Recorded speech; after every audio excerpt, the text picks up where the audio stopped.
جب آقا کریم علیہ الصلوۃ والتسلیم نے نبوت کا اعلان فرمایا، اس وقت حضرت ابوبکر صدیق مکۃ المکرمہ میں موجود نہیں تھے، بلکہ یمن کی منڈی کے اندر کپڑا فروش کر رہے تھے۔ آپ بڑے تاجر تھے تو یمن کی منڈی کے اندر کپڑا بیچ رہے تھے۔ شام کا وقت ہوا، دن نے اپنا دامن سمیٹا، رات آہستہ آہستہ اس زمین پر، ان پہاڑوں پر، ان درختوں پر قدم رنجا ہونے لگی۔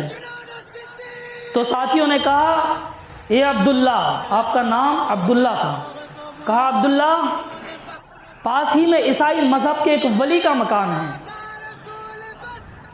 وہ قبیلہ ازد سے ان کا تعلق ہے، عیسائی مذہب کے ولی ہیں، چلو ان کی زیارت کو چلتے ہیں۔ حضرت ابوبکر صدیق نے فرمایا، اللہ کے ولی ہیں تو چلو ملاقات کو چلا جائے۔ دروازے پر پہنچے، دستک دی، جب دروازہ کھلا، اس بزرگ کی نگاہیں جب حضرت ابوبکر صدیق پر پڑی تو ایک عجیب سی مسکراہٹ چہرے پر نظر آئی، اور دیکھ کر کے فرمایا، هل انت من اہل الحرم، کیا تم حرم کے رہنے والے ہو؟ فرمایا ہاں میں حرم کا رہنے والا ہوں۔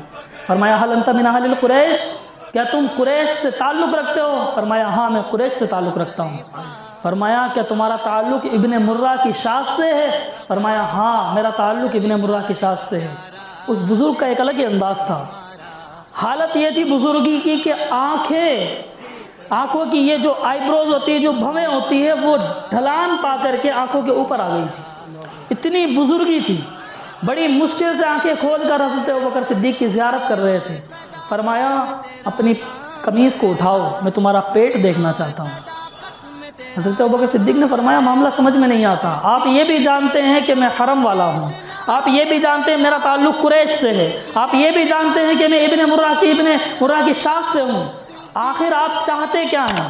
اگر آپ اتنی بڑی بات کہہ رہے ہیں کہ قمیض اٹھاؤ پیٹ دیکھنا چاہتا ہوں، تو کوئی راز تو ضرور ہے، بتائیں پہلے وہ راز کیا ہے، اس کے بعد قمیض اٹھاؤں گا، پہلے راز بتائیں۔ فرمایا میں نے اپنی کتابوں میں پڑھا ہے کہ جب اللہ کے آخری نبی آئیں گے تو رب ذوالجلال ان کے سب سے پہلے جو دو ایمان لائیں گے، جو دو مرد ایمان لائیں گے، ان میں سے ایک چھوٹا ہوگا اور دوسرا ادھیڑ عمر کا ہوگا۔ پہلا وہ ہوگا جو آقا کریم علیہ الصلوۃ والتسلیم کے کندھوں پر چڑھے گا، اور دوسرے وہ ہوں گے جن کے کندھوں پر نبی چڑھیں گے۔ میں نے پڑھا ہے کہ پہلا تو وہ ہوگا کہ جو نبی کے کندھوں پر چڑھے گا۔ جب فتح مکہ ہوئی، میرے آقا حرم پاک کے اندر داخل ہوئے، جب خانہ کعبہ میں آپ نے داخلہ فرمایا، سارے بتوں کو وہاں سے نکال پھینکا جو بت اونچائی پر رکھے ہوئے تھے۔ میرے آقا نے فرمایا علی انہیں بھی اتارنا ہے۔ فرمایا حضور میرے کندھوں پر چڑھ جائیے، میرے کندھوں پر چڑھ جائیے۔ میرے آقا نے فرمایا علی تم بھار نبوت نہ اٹھا سکو گے، علی تم بھار نبوت نہ اٹھا سکو گے، ایسا کرو تم میرے کندھے پہ چڑھ جاؤ، تم میرے کندھے پہ کھڑے ہو جاؤ، کیونکہ میں نبی ہوں تم ولی ہو، تم میرے کندھوں پر چڑھ سکتے ہو۔ ملائکہ کائنات چڑھ گئے۔ جب چڑھے میرے آقا نے فرمایا علی کتنی بلندی معلوم ہوتی ہے، کتنی اونچائی محسوس ہوتی ہے۔ عرض کی حضور اگر چاہوں تو ہاتھ بڑھاؤں جنت کے درخت سے پھل توڑ لاؤں، ہاتھ بڑھاؤں تو جنت کے درخت سے پھل توڑ لاؤں۔ فرمایا تو پھر دیری کس بات کی ہے، ان بتوں کو گرا دو زمین پر۔ فرمایا کہ ایک وہ ہوگا جو نبی کے کندھوں پر سوار ہوگا، اور دوسرے وہ ہوں گے جن کے کندھوں پر نبی سوار ہوں گے۔ ہجرت کی رات آئی، میرے آقا حضرت ابوبکر صدیق کو ساتھ لے کر نکلے ہیں۔ جب پہاڑی علاقہ آیا، پہاڑی سرزمین آئی، تو حضرت ابوبکر صدیق نے عرض کی حضور آپ کے قدم بڑے نازک ہیں، بلکہ حد تو یہ ہے کہ پھولوں کو نزاکت آپ کے قدموں کے صدقے ملی ہے۔ حضور میں نہیں چاہتا ان پہاڑی علاقوں میں آپ چلے، میرا دل چاہتا ہے آپ میرے کندھے پر سوار ہو جائیں اور ابوبکر آپ کو لے جائے۔ میرے آقا ان کے کندھوں پر بیٹھے، حضرت ابوبکر صدیق نے اپنے اوپر اٹھایا اور چل پڑے۔ پچھلے جمعے میں نے بیان کیا تھا کہ حالت یہ تھی کہ پورا قدم زمین پر نہیں رکھتے تھے، بلکہ عشق کے انداز میں اڑ رہے تھے۔ پنجہ زمین پر ٹکتا تھا اور اگلا قدم اٹھ جاتا تھا، گویا ایسا لگتا تھا کہ فرشتے اپنے پر بچھا کر ابوبکر کو سہارا دے رہے۔ فرمایا ایک وہ ہوگا جو نبی کے کندھوں پر سوار ہوگا، اور دوسرا وہ ہوگا جس کے کندھے پر نبی سوار ہوں گے۔ حضرت ابوبکر صدیق نے فرمایا تو بتاؤ پھر تم نے کیا نشانیاں پڑھی ہے؟ حضرات گرامی قدر ابو بکر وہ ہیں جن کا نام بھی پچھلی کتابوں میں آیا، جن کا تذکرہ بھی پچھلی کتابوں میں آیا، بلکہ نشانیاں بھی پچھلی کتابوں میں آئی۔ وہ کہنے لگا کہ میں نے پڑھا ہے کہ جو اللہ کے حبیب کا پہلا امتی ہوگا، جوان ادھیڑ عمر کا جو پہلا امتی ہوگا، اس کے ناف کے قریب ایک تل ہوگا، اس کے ناف کے قریب ایک تل ہوگا۔ میں نے تمام نشانیاں تم میں پائی ہے، اپنی قمیض اٹھاؤ، میں تمہارے پیٹ کی بھی زیارت کرنا چاہتا ہوں۔ حضرت ابوبکر صدیق نے قمیض اٹھائی تو ناف کے قریب وہ تل تھا، جب تل دیکھا تو اپنا دل دے دیا، اپنا دل دے دیا، ہاتھوں کو چوما، کہا ابو بکر تم تو میرے آقا ہو، جب تم اس نبی کی بارگاہ میں جاؤ تو میرا سلام پیش کرنا، میری عمر مجھے اجازت نہیں دیتی کہ میں جا کر وہاں پر ایمان لاؤں، تم جا کر میری طرف سے ایمان لے آنا، میں اس نبی کا امتی بننا چاہتا ہوں۔ سویرا ہوا، حضرت ابوبکر صدیق رضی اللہ تعالیٰ عنہ نے رخت سفر باندھا، جب سامان باندھ لیا اور چلنے لگے تو بارگاہ میں حاضر ہوئے۔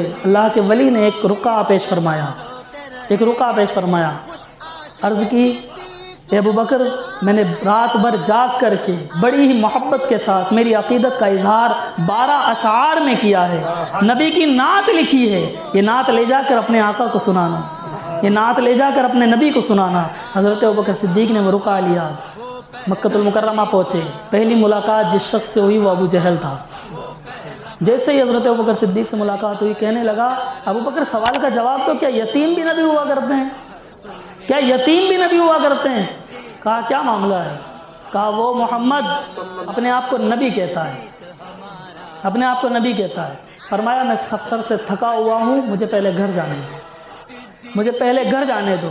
ابو جہل سے کہا گھر جا رہا ہوں، لیکن گھر نہیں گئے، در مصطفیٰ پر گئے، کیونکہ نبی کو اپنا گھر بھی مان چکے تھے، اپنا خاندان بھی مان چکے تھے، اپنی زندگی کا پورا سرمایہ جسے مانا وہ نبی کی ذات تھی، تو گھر کہہ کر گھر نہیں گئے، کیونکہ آقا کے گھر در کو اپنا گھر سمجھ لیا۔ جب دروازہ کھولا تو کہا نبی تو یہاں نہیں ہے، پہاڑوں پر عبادت کے لیے گئے۔ حضرت ابوبکر صدیق دوڑے دوڑے پہاڑوں میں گئے، جب چہرے مصطفیٰ کو دیکھا، چہرے والضحیٰ کو دیکھا، زلف واللیل کو دیکھا، مازاق کی آنکھوں کو دیکھا، وما ینطق عن الہویٰ کی زبان کو دیکھا تو دیوانے ہو گئے۔ بارگاہ میں حاضری دی، کہا حضور آپ کون ہیں؟ میرے آقا نے یہ نہیں فرمایا تم مجھے نہیں جانتے، ہم تو کئی دنوں سے ملتے آئے ہیں۔ میرے آقا نے یہ نہیں فرمایا، فرمایا انا رسول اللہ ارسلت الیک و الی الناس اجمعین، میں اللہ کا رسول ہوں جو بھیجا گیا ہوں تمہارے لیے اور تمام لوگوں کے لیے، تمہارے لیے۔ میرے آقا نے ابو بکر اپنا بھی مرتبہ بھی بتایا اور ابو بکر کا مرتبہ بھی بتایا، کہا میں رسول ہوں، اور فرمایا تمہارے لیے اور تمام لوگوں کے لیے۔ بتایا یہ چاہتے تھے کہ ساری دنیا ایک طرف، ابو بکر ایک طرف، ساری دنیا ایک پلڑے میں، ابو بکر ایک پلڑے میں، پھر بھی بھاری ابو بکر والا پلڑا۔ کہا انا رسول اللہ ارسلت الیک و الی الناس اجمعین، میں اللہ کا رسول ہوں جو تمہارے لیے بھیجا گیا ہوں اور تمام انسانیت کے لیے بھیجا گیا ہوں۔ حضرت ابوبکر صدیق نے عرض کی حضور میرے لیے، حضور میرے لیے، تو پھر آج ابو بکر بھی وعدہ کرتا ہے، ابو بکر کی زندگی آپ کے لیے، ابو بکر کی پوری کمائی آپ کے لیے، ابو بکر کے ماں باپ بھی آپ کے لیے، ابو بکر کی اولاد بھی آپ کے لیے۔ آج کے بعد ابو بکر جیے گا تو اللہ اور اس کے رسول کے لیے جیے گا، اور مرے گا تو اللہ اور اس کے رسول کے لیے مرے گا۔ میرے آقا نے فرمایا کہ ابو بکر میں اللہ کا رسول ہوں جو بھیجا گیا ہوں تمہارے لیے اور تمام انسانیت کے لیے۔ حضرت ابوبکر صدیق نے عرض کی حضور کوئی نشانی دکھا دے، کوئی نشانی دکھا دے۔ میرے آقا نے فرمایا ابو بکر نشانی چاہیے؟ کہا حضور میرے لیے نہیں چاہیے، وہ ابو جہل کہتا ہے کہ آپ نبی نہیں ہو سکتے، میرے لیے نہیں چاہیے، مجھے کسی نشانی کی ضرورت نہیں، میں تو دل سے آپ کو نبی پہلے ہی مان چکا ہوں، نشانی میرے لیے نہیں چاہیے، نشانی اس کے لیے چاہیے۔ کہا وہ نشانی کافی نہیں جو یمن میں اس شیخ سے ملاقات ہوئی تھی، نشانی یہ کافی نہیں کہ یمن میں شیخ سے ملاقات ہوئی تھی۔ کہا حضور میں تو بہت سارے شیخ سے مل کر آیا ہوں، میں بہت سارے شیوخ سے مل کر آیا ہوں، کس شیخ کی بات کر رہے ہیں؟ کہا ابو بکر ادھر ادھر کی باتیں چھوڑو، وہ نعت نکالو، وہ نعت نکالو جو لکھ کر دی تھی۔ کہا حضور نعت بعد میں سناؤں گا، پہلا کلمہ پڑھا کر مسلمان بنائیے، پہلے مسلمان ہوئے پھر نعت پاک پیش